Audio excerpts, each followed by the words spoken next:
Ladies and gentlemen, dear audience, we welcome you to the second day of the 13th International Conference on Cyber Conflict. We're happy to welcome you back and also extend a warm welcome to those of you who have just joined us today. I'm Henrik Beckvart. And I am Liina Lumiste. And we are your hosts for this conference. And on behalf of the organizing team at the NATO CCDCOE, we're excited to have you with us here online from Tallinn. Today, we will start off with two keynotes.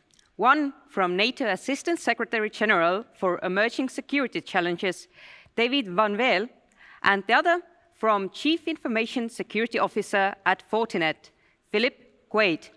As yesterday, please share your thoughts and ideas also on social media by using the hashtag CyCon 2021.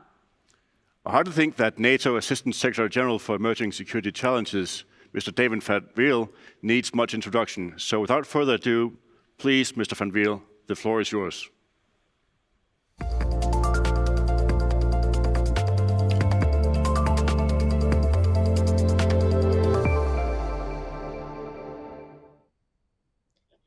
Thank you, Henrik, and ladies and gentlemen, good afternoon. It's a pleasure joining you today, and I'm very happy to be able to continue the legacy of representing NATO Cyber at this prestigious event.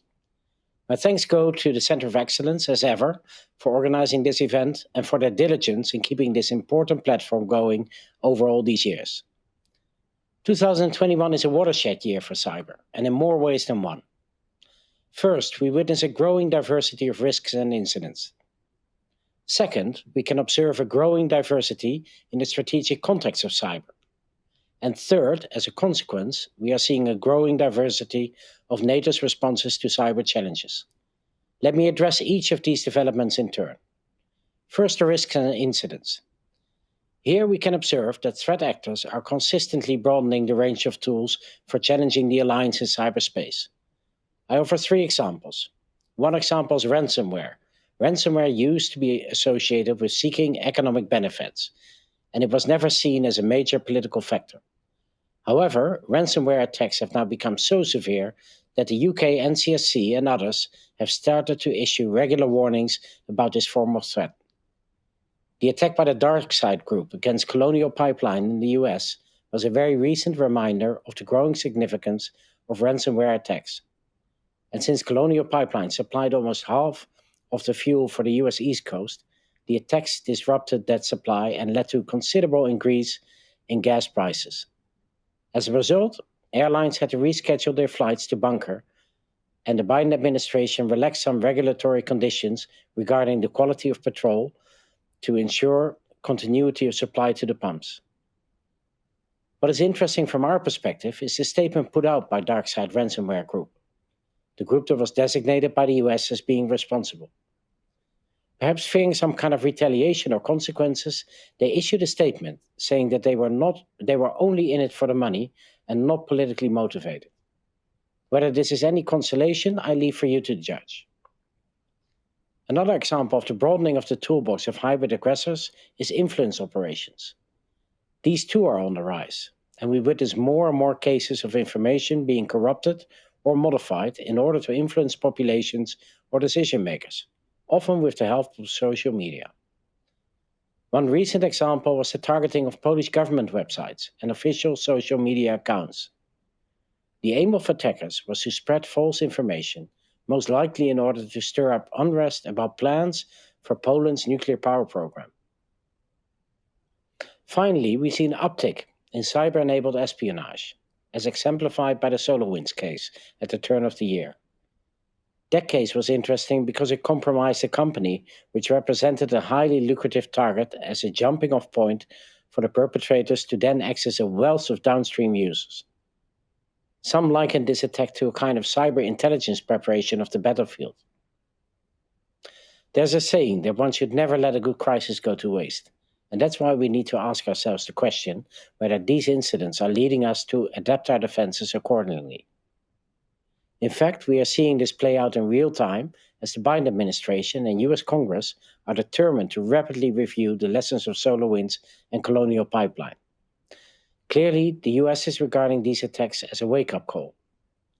It should be for all of us. We need to be even more vigilant than before.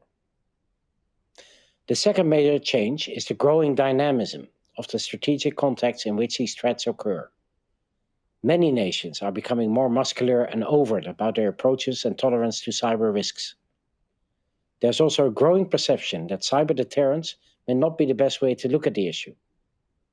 For example, the 2018 US Cyber Defense Strategy tones down the deterrence notion and instead uses terminology like persistent engagement.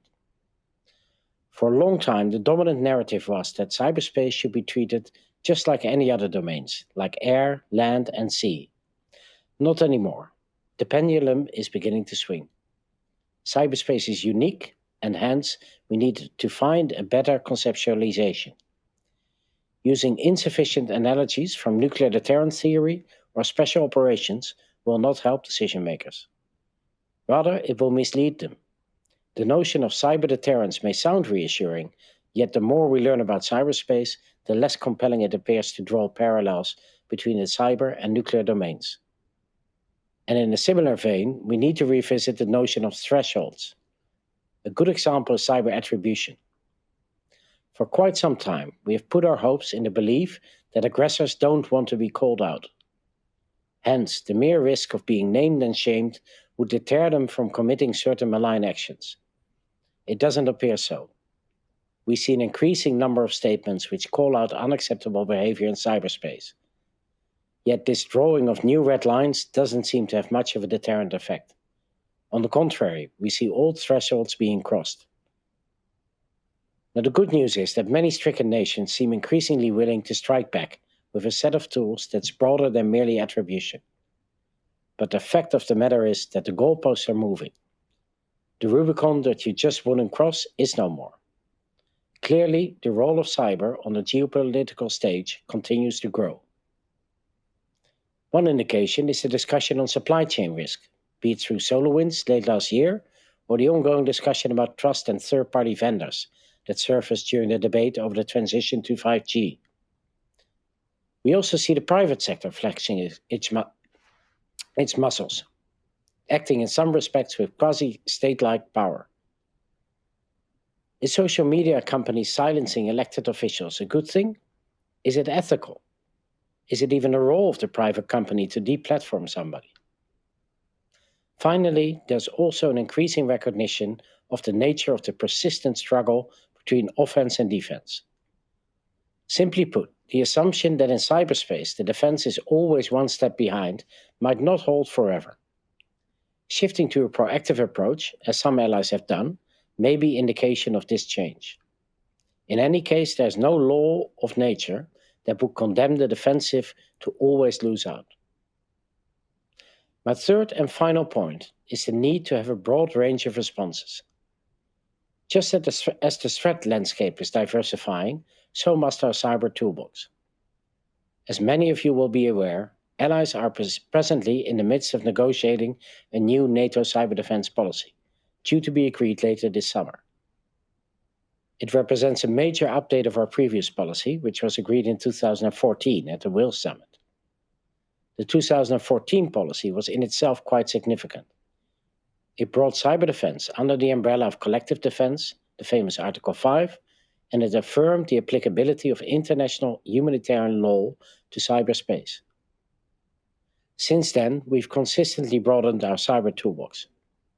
In 2016, at the Warsaw Summit, allies committed to the Cyber Defense Pledge to strengthen the cyber defenses of national infrastructures and networks, and to do so as a matter of priority. Allies also agreed to recognize cyberspace as a domain of operations, just as air, land, and sea. Associated with this, we also adopted the NATO command structure to bring online a new Cyberspace Operations Center, the CyOC, and we created a unique platform, the so-called SCAPFA, the mouthful of sovereign cyber effects provided voluntarily by allies, which allows allies to volunteer their national offensive cyber capabilities into alliance operations and missions. Looking at the question of critical infrastructure, so-called NATO's baseline requirements for national resilience, were updated in 2019 and 2020 to take into account the challenge from 5G, foreign direct investments, and the implications of the COVID pandemic. These non-binding guidelines represent the canon of good practice for allies to help them build national resilience, because we understand that NATO's collective performance as a defense alliance ultimately depends upon the national resilience of each ally. A similar logic applies to NATO's dependence on national supply chains. NATO's own infrastructure is relatively small, which makes it crucially important for us to review our own measures for addressing supply chain risks. This is particularly true for those technologies that underpin NATO's own ICT footprint and our operations and missions. Finally, let me return to the bigger picture. In 2019, allies agreed a NATO guide for strategic response options to malicious cyber activities. This guide, or toolbox, sets out a range of measures that allies and NATO can take to respond to cyber threats below the threshold of an armed attack. Amongst the elements, it lists diplomatic or political statements, economic sanctions that allies may wish to agree and implement within their sovereign right, the expulsion of officials, the sharing of information, and of course, attribution. The guide reinforces the importance of NATO as an important venue for exchange of information and as a means to signal unity and solidarity, for example, in the case of collective attribution. In sum, our cyber toolbox is broadening in line with the diversifying threat landscape, and we must do everything to maintain the momentum in our cyber agenda. So what's next? A few pointers. First, the upcoming summit will place an understandable emphasis upon resilience as part of the NATO 2030 agenda. As has become obvious during the pandemic, there is something of a perfect storm approaching with regards to cyber supply chain issues. Our societies are more and more reliant upon resilient infrastructures, frequently underpinned by cyber technologies. But these infrastructures are subject to risk stemming from a complex economic and industrial landscape. These risks force us to adopt and to implement more sophisticated approaches to resilience. In keeping our societies safe and secure, there are no easy fixes. Second, we need to better align strategy with the strategic environment. Given the diversifying threat landscape I described earlier, this should be a no-brainer. Yet all too often I find that there is too little thought given to this. In particular, we will need to fully acknowledge that the real security implications of the exploitation of cyberspace do not come from a single big bang, but through the accumulating effect of risk salami slicing away at our defense. In other words, those who want to harm us can achieve the same strategic gains below the threshold of a response.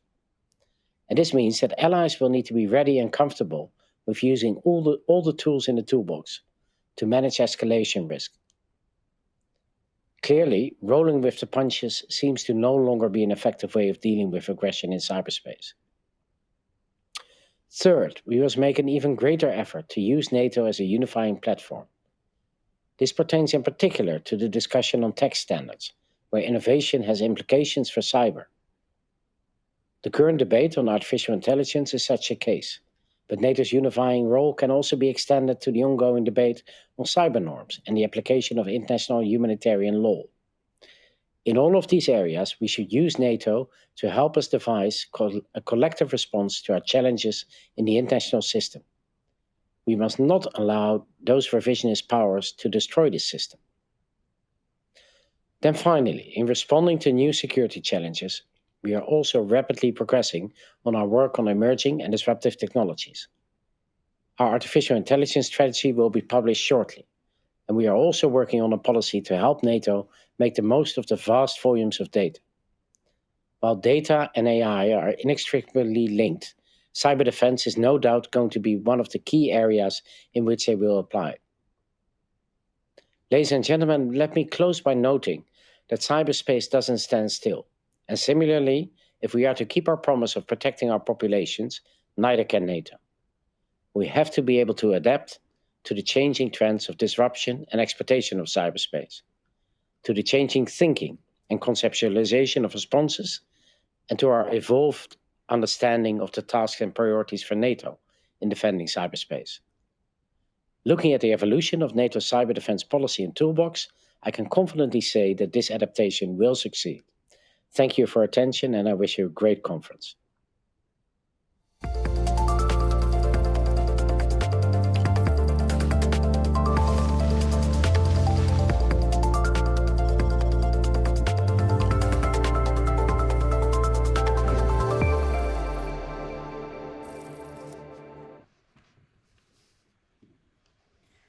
Thank you, Mr. Van Weel, for your insightful speech, highlighting the emerging threats, new trends in state behavior, and the NATO perspective, and of course, for highlighting the applicability of international law to cyberspace.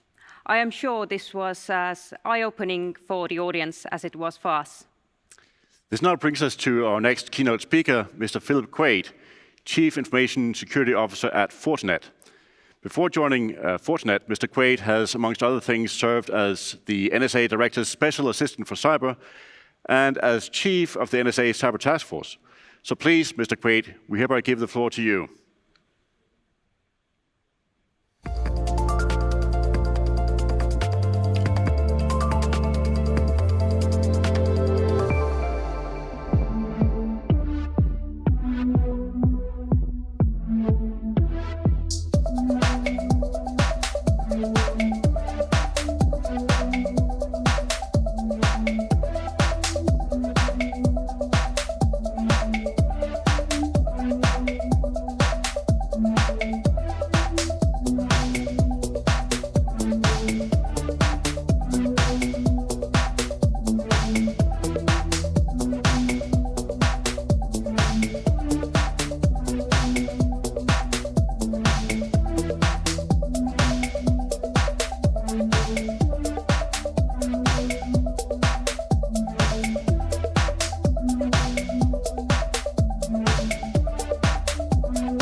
Hi, everybody. My name is Phil Quade, and I appreciate the opportunity to have some time to spend with you today to talk about NATO. The world's changed quite a bit in the 70-plus years since NATO has been established. And one thing we can be certain of is that the decade of 2020 will be no exception. In the 30-plus years or so, I worked at the National Security Agency, the White House, and with NATO and many other important allies. And now, as 5 years as CISO, as one of the largest and most integrated cybersecurity companies, one of the things I've learned is that some things haven't changed. And that's the importance of strategy, planning, capabilities, and people. So what I'd like to do is share some of the challenges and opportunities ahead of us as NATO plans cyber policy for the decade ahead, and importantly, as NATO plans ITM, IT modernization for the decade ahead. Because policy that's disconnected from strategy and capabilities and people just won't be realized. So if I could, I'd like to share some visuals to complement some of the words that I plan to use. And let's go ahead and start stepping through some of those things. So I start with the lofty title of The Capitalism of Cybersecurity. And the message behind these words on the chart is that the private sector has come a long way towards providing some of the high-end capabilities that our countries need to do collective defense, support collective offense in support of our democratic mission. And we're going to jump to that a little bit later on, specifically what I mean about the capitalism aspect. But what I'd first like to do is take a look at some of the technology aspect of things and look at future architectures. So today, or historically, we had cybersecurity architectures that consist of computers and servers and things like that, and I call that the core. And we quickly realized that we could become more efficient in how we use those computers if we virtualized some of those capabilities, so they could be used by many people, and the percentage use would be greatly increased, be a much more efficient process. But throughout, we always had the issue of, well, how do you get people to be able to connect to those assets, whether they are in your core or in your cloud? And we call that endpoint. Now, the endpoint has changed quite a bit over the years, right? It was first, the endpoint was desktops, and it evolved later on. We're going to talk a little bit more about the importance of that. But the important thing from a strategy perspective is not whether you had good endpoint security or good cloud security or good core security. It's the best strategy and the best capabilities are the ones that integrated your defense across all three of those aspects of your architecture, because you don't want your adversary to pick the time and place of their choosing to exploit your network. By having an integrated defense across the endpoint, the core, and the cloud, you could defend at the time and place of your strength and weakness and of your choosing, ideally. So the best architectures had integrated defense across all aspects of the architecture, and it had threat intelligence, right? Substantial research informing each of those capabilities, no matter where they exist, on what the threat is at any given moment, and sending out proposed mitigations to those threats. So this is pretty good stuff, this type of architecture. Integrated defense informed by threat intelligence. Now, what's changed, though, is the endpoint. The endpoint used to be characterized solely as desktop computers, then laptop computers, maybe tablets, and of course, smartphones. But what's about to change drastically is the endpoint's going to explode. Now, I call this phenomenon sci-fi. It's the integration of the cyber environment, what you traditionally see on the right-hand side of these charts, with the physical environment. And so let's take a little bit closer look at what that physical environment is going to look like. So historically, the instrumentation of the physical domain is mostly characterized by something we all call operational technology, right? Our critical infrastructures for many, many decades have used sensors and actuators and other analytic tools to ensure that these physical-oriented devices, whether they be in our moving electricity or in our smart factories, are doing the right thing for the purposes of safety and reliability. But I think, as we all know, the physical domain is going to get a whole lot more interesting, primarily with the explosion of the use of the Internet of Things devices, right? IoT devices are going to rapidly instrument our physical domain, and that could be our offices, our cars, our cities, and even our bodies. There'll be sensors everywhere, and as we'll talk about later on, there'll be both great opportunities and great challenges as we instrument that physical domain. And lastly, as I alluded to it, all our buildings, whether they're our simple old office buildings or our highest tech smart factories, are going to be heavily instrumented. So I call that the instrumentation of the physical domain. And a lot of data is going to be generated in that domain. And that's going to be greatly enabled by fast, ubiquitous communications out there in that physical domain. So you can move information back and forth in that physical domain. And that information might not ever traverse the traditional cyber domain that we have illustrated on the right. The story doesn't quite end there, because here's the real opportunity. Why don't we take data that's generated in that physical domain and richly intermingle it responsibly with data and insights we generate in the cyber domain? So that's the true sci-fi vision, taking advantage of the insights we can get from I'll call it the tactical insights we could get from the physical domain, and combine it with the more contextual or maybe strategic insights we can generate in the cyber domain, where we have high performance computing in the cloud, big data analytics in the cloud. It's a great opportunity to take advantage of the sci-fi convergence. Now, of course, with great opportunity comes great responsibility. We need to make sure that we collectively do this with the right privacy involved. So after all, we humans are elements of the physical domain. So information about where we're driving, what we're doing inside, or even how fast our heart might be beating absolutely deserves the highest privacy protections. Similarly, data integrity becomes very important. Some of our previous speakers correctly talked about information poisoning and information integrity attacks. So data coming from the physical domain has to have the right type of data integrity. Now, what I've tried to do is just give a quick glimpse of what I think the future domain is going to look like and the future architectures look like. But the heart of my time with you today is not so much on those hard high-tech things. Now, don't get me wrong, I'd love to talk more about architecture and technology and capabilities. And I'm passionate about that strategy I talked about earlier of linking your endpoint, your core, and your cloud with integrated fast cyber defenses. But there's one part of the equation in addition to that that's too often is overlooked, and that's the people side of the problem. And as you might know, in our field, the cybersecurity field, there's a huge skills gap, right? You can see some of the numbers up on your screen. Basically, the demand is far, far outstripping the supply. And that's affecting all of us, whether it's small organizations, big organizations, government, private sector. And it's resulting in unfilled positions. It's making us spend a lot of money searching for people. And ultimately, it's not enabling us to accomplish the mission or business objectives at the pace that we'd like to do. Now, my view on this is that we can't just imagine we're going to suddenly churn out 4 million new computer science degree people to cover this gap.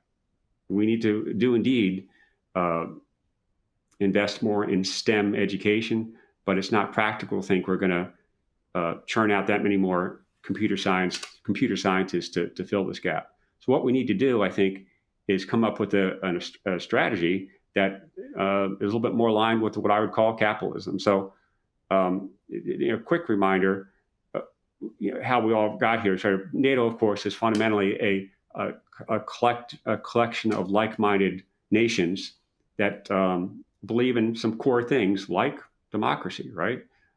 Like capitalism, and that's what make our economic and our government and our social engines roar for many decades behind us and many decades ahead.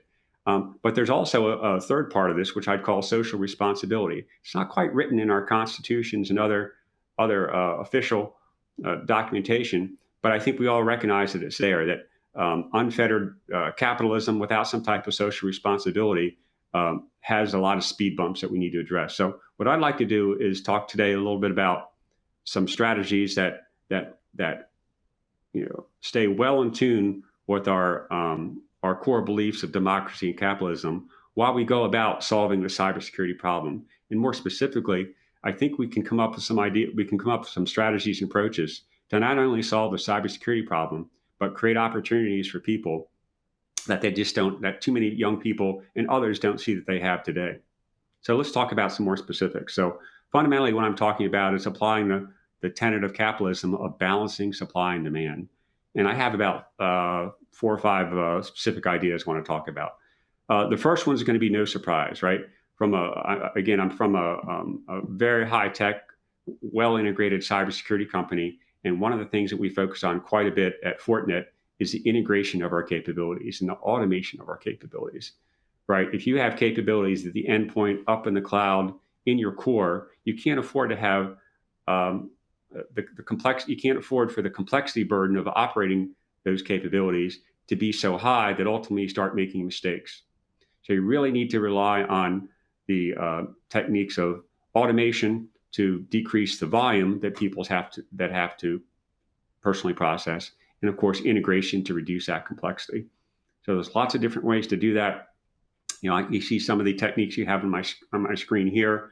Zero trust is indeed, it's not just a buzzword, it is indeed a strategy with capabilities behind it. I highly encourage you to pursue zero trust strategies. You see the other very viable things on the screen as well. But again, I'm not here today to give you a Fortinet capabilities brief. Hopefully you'll spend some more time on this at another time.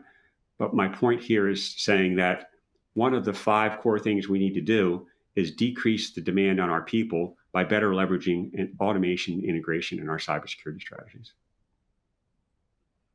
The next point I'd like to spend a little bit more time on, which is diversity of perspective. Now, when you're trying to create a good team of people, you assemble people with some core competencies, right? You want to have some hardcore technologists. You want to have some soft skill people who are really good at getting others to work together. You want to have people who are experienced. And of course, you need this all, I believe, informed by strategy. driven by strategy. But along the way, as you manage larger and larger organizations and more complex operations as you go over the years, what you learn though is that diversity is really, really important. I throw a couple examples up here. In my days in the national security community, probably one of the best cyber threat analysts I ever met wasn't a computer science degree people. He was an anthropologist. And you might look at me funny for saying that, but he brought in perspectives that the rest of us just couldn't imagine. He understood human evolution. He understood our instincts, and he helped us understand why certain foreign adversaries or bad actors might be acting the way they did. Another person who absolutely drove me crazy at the time, at the beginning, until I learned, I got wiser, he was from the CIA. So I was in charge of some computer network attack operations. And my approach was always, if you want to go from A to B, you draw a straight line and go from A to B. Well, he had different training. He was a history major, and he was trained by the CIA before he came to work for me. Instead of going from A to B, he would go from A to C to D to F to Z and X. He'd finally get to B. He'd always get to B. And quite honestly, the solution he had was much better than the one I would have come up with my straight line approach. My point being is that it's not about having a bunch of computer scientists or electrical engineers all trained in the same way, the right background. We really need to have education diversity. And to be clear, I'm not a computer science hater. I'm a computer scientist myself by education and training. But I've learned that diversity is really, really important. And the highest performing teams I ever worked on had all three of these attributes. We had some core competencies, we had some education diversity, but importantly, we had diversity of background. And it included both minorities and non-minorities. And my point being is that when you have different perspectives, it makes your team stronger. I even threw a couple cartoons in here just to drive the point home. If you quickly look at this diagram, which person is correct? Are there 4 or are there 3 items on the right-hand side? And similarly, with diversity of perspective, it gives you better feel for what are you looking at? Are you looking at the broadest, most distance, and the biggest things you can imagine? Or are you looking at the most smallest and important things you can imagine? Diversity of perspective will help you get to the truth. And so that's why I believe that diversity is a really, really important part of solving our cybersecurity skills gap problem. It'll make us better operators and better planners. The third principle I'd like to talk about to better balance supply and demand is, quite honestly, is looking back hundreds of years. It's borrowing an idea from the European Middle Ages, and it's the cybersecurity guild model. I believe what we need to do is to greatly increase the entry-level opportunities for people into our workforce. Let's bring them in as apprentices in large numbers. Let's teach them up through training and education and experiences and coach them up and to become journeymen. And some subset of them will indeed become masters. I like this model. Not only does it work for IT, but it works for the OT environment, right? Operational technology in our critical infrastructures. But importantly, it's an enduring model, right? If you get this model going by getting the right number of people in as apprentices and you give them opportunities, you indeed are going to have a sustainable model for many, many decades to come. So a guild model that creates a pipeline of people ought to be a big part of our collective strategy. This next part is something that is, I'll call it a call to action. Too many of us, when we sit down to describe a new job that's opening up, one of the first things we write down in the cybersecurity community is requires a 4-year degree. Well, I'd like to challenge that. The next time I write a job description, let's think that through. Do I really need a 4-year degree in computer science or even a 4-year degree to do this job? So I can think of just very quickly several roles that don't require such degrees, right?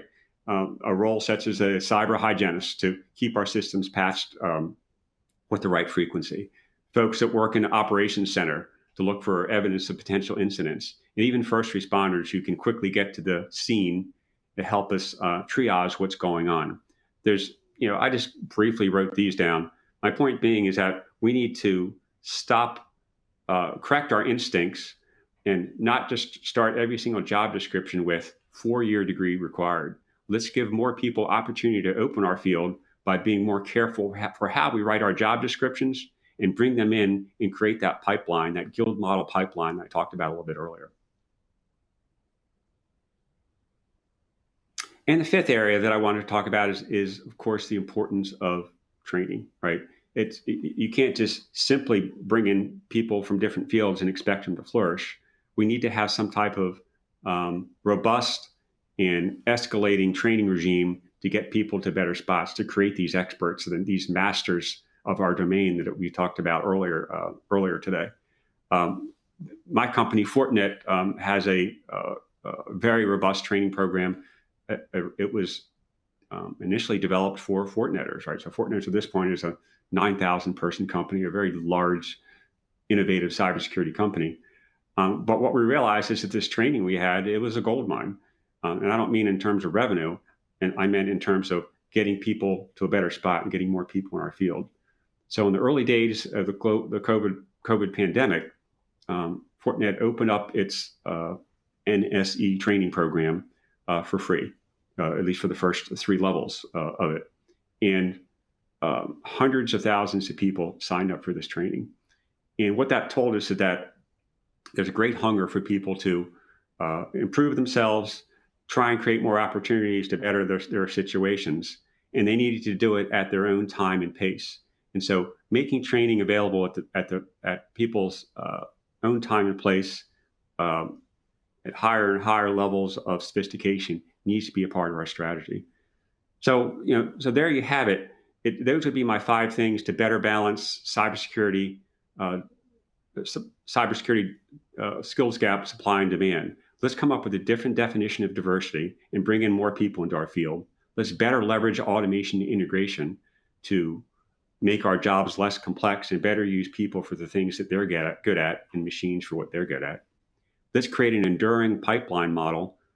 So this isn't just a flash in the pan solution. And let's take some personal responsibility in defining our job descriptions so we can bring more people into our field and train them up with the right type of online training. And these types of things we can do to better increase our supply and demand. So the pitch is, let's address this skills gap problem like economics, right? It not only solves our cybersecurity skills gap problem and our operations problem there, but it's socially responsible as well. It's going to provide people with opportunity that they just don't recognize that they have today. And that's part of our, many of our nations are having some internal conflicts right now where too many people don't recognize the opportunities that are out there or even that aren't out there. So we have both an opportunity to simultaneously address the skills gap problem in cybersecurity while giving people more hope for the future and providing them with such opportunities.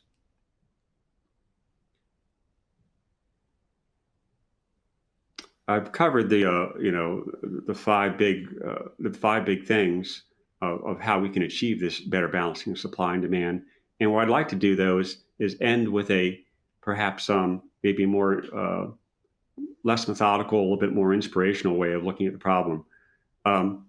Today, we're using cybersecurity to enable IT and OT and even physical security to do really important things that are serving as the engines of our economies, the engines of our democracies, in enabling our, the pursuit of happiness by our citizens.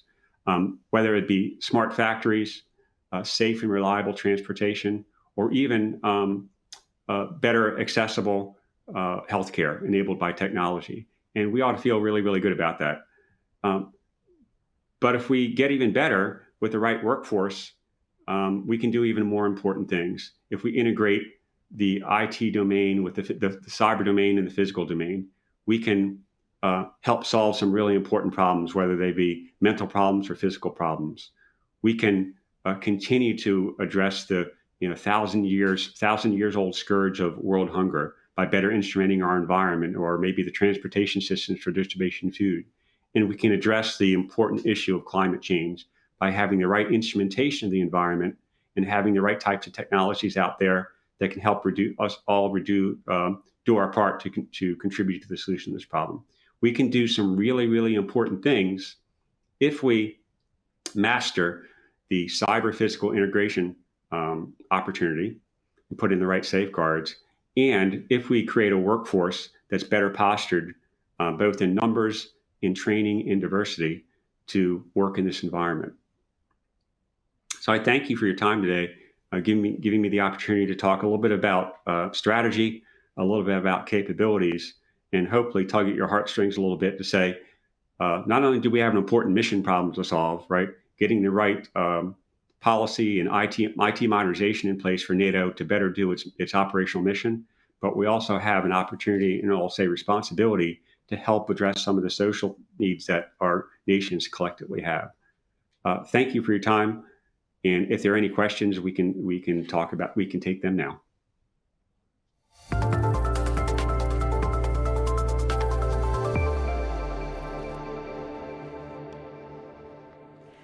Thank you, Mr. Quade, for sharing your, I dare say, visionary and rather holistic approach to all this modernization and democratization of cybersecurity. And indeed, there are some questions from the audience, so let's take a couple of them. Yeah, I think the first one that we have from the audience is, when you look from a cybersecurity zero trust perspective, do you think that cloud computing is applicable to government institutions and agencies? What are the risks and advantages of cloud computing in terms of cybersecurity? Yeah, thank you for the question. The good news is that cloud security is a great opportunity for the government, of course, the private sector as well.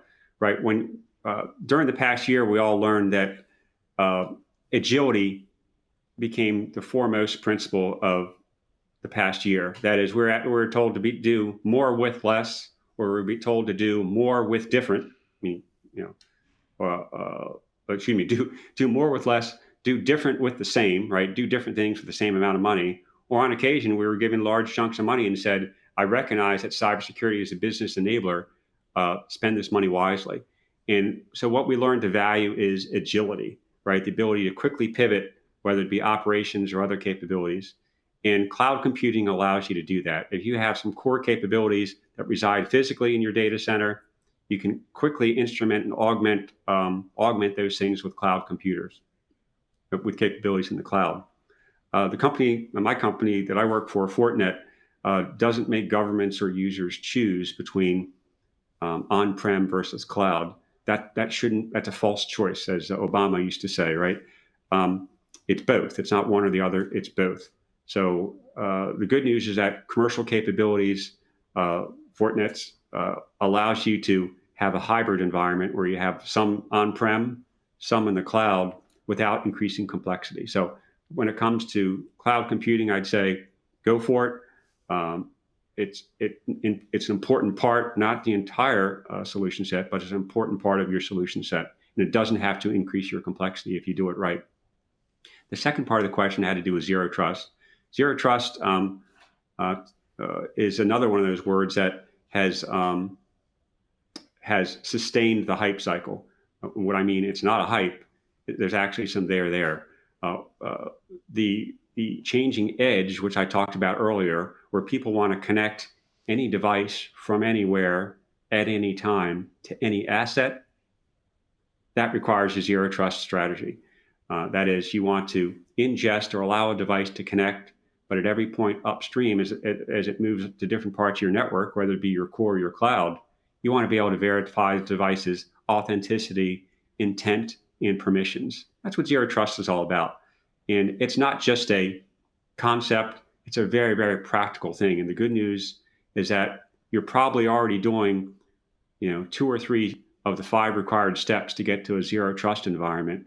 And if you talk to the right people, we can help you get to the 5th step of zero trust and allow you to connect all those devices and people from anywhere you'd like, and do so responsibly.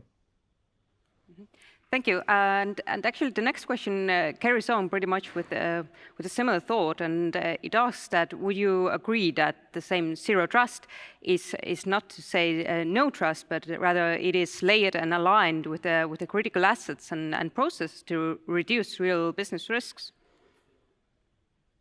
Yep, it's like I say, it does indeed. It's a responsible thing to do as we appropriately take more risk in allowing people and devices to connect from different places. We have to shift our risk-taking from the edge inside our network. That is, since some of these devices, like IoT devices, are inherently untrustworthy because they didn't have security built in, or for whatever reason, we don't want to just blindly ingest them into our network and allow them to connect.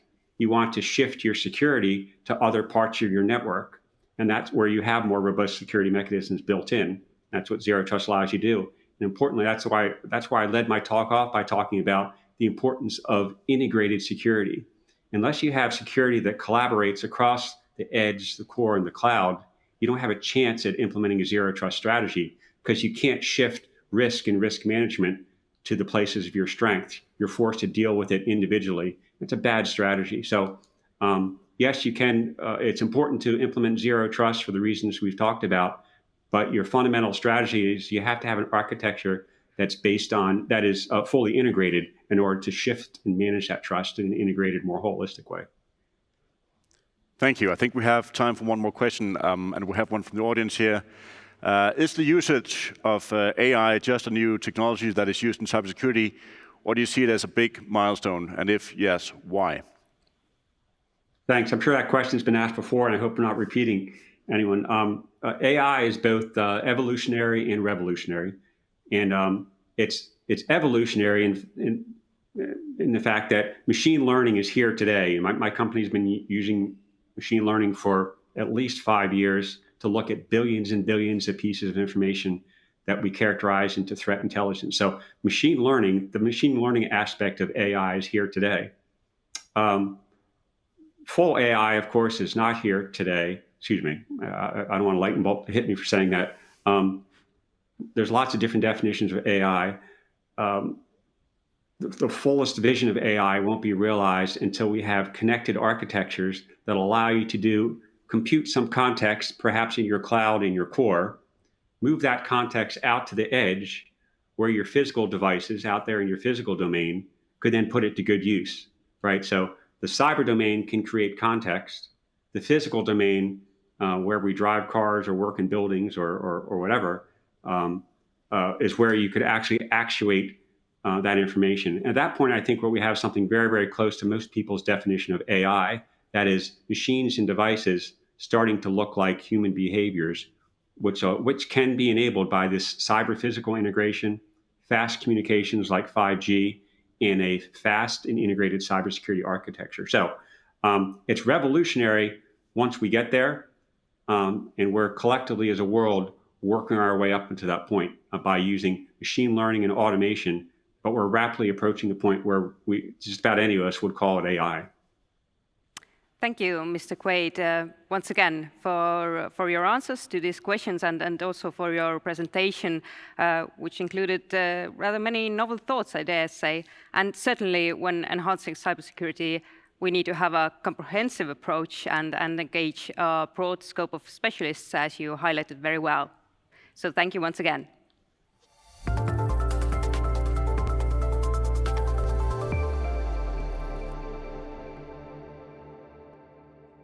Perspectives sink in and allow you to get a cup of coffee or stretch your legs.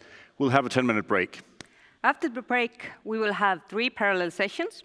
On stage 1, the session will be on civilian sector vulnerabilities to cyber attacks, moderated by Commander Michael Woodman, head of the strategy branch of the CCDCOE. And on stage 2, we'll have what should be a very interesting discussion on IHL principles in the era of new technologies, moderated by Lieutenant Colonel Massimiliano Signoretti, law researcher at the CCDCOE. And finally, on stage 3, we will have a panel on cyber threat intelligence titled Guess Their Thoughts, moderated by Gabar Viski from the technology branch of the CCDCOE. In all the sessions, use the chance to ask questions from the speakers via the chat function, and enjoy your break, and see you at the top of the hour. Thank you.